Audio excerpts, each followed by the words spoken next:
أعوذ بالله من الشيطان الرجيم بسم الله الرحمن الرحيم قل يا أهل الكتاب لستم على شيء حتى تقيموا التوراة والإنجيل وما أنزل إليكم من ربكم فرما دیجئے اے اہل کتاب تم دین میں سے کسی شے پر بھی نہیں ہو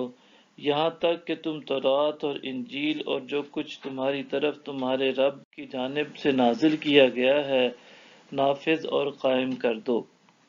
وَلَيَزِيدَنَّ كَثِيرًا مِّنْهُم مَّا أُنزِلَ إِلَيْكَ مِن رَّبِّكَ طُغْيَانًا وَكُفْرًا فَلَا تَأْسَ عَلَى الْقَوْمِ الْكَافِرِينَ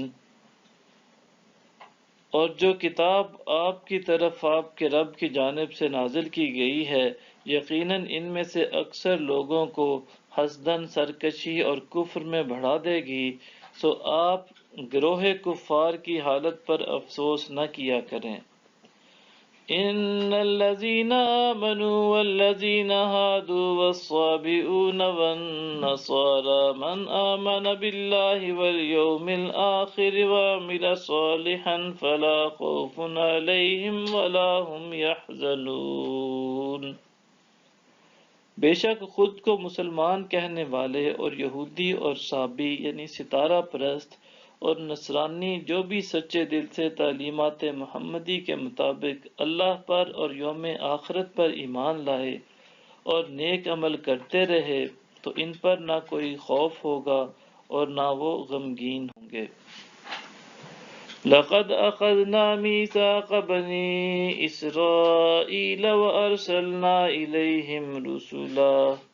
كلما جاءهم رسول بما لا تهوى أنفسهم فریقا کذبوا وفریقا یقتلون بے شک ہم نے بنی اسرائیل سے عہد بھی لیا اور ہم نے ان کی طرف بہت سے پیغمبر بھی بھیجے مگر جب بھی ان کے پاس کوئی پیغمبر ایسا حکم لایا جسے ان کے نفس نہیں چاہتے تھے تو انہوں نے انبیاء کی ایک جماعت کو جھٹلایا اور ایک کو مسلسل قتل کرتے رہے وَحَسِبُوا أَلَّا تَكُونَ فِتْنَةٌ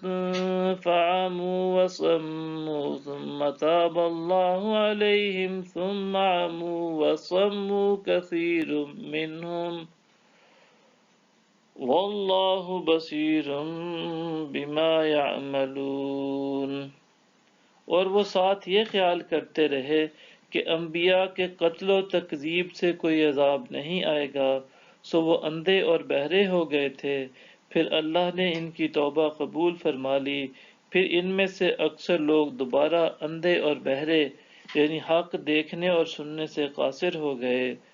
اور اللہ ان کاموں کو خوب دیکھ رہا ہے جو وہ کر رہے ہیں صدق اللہ العظیم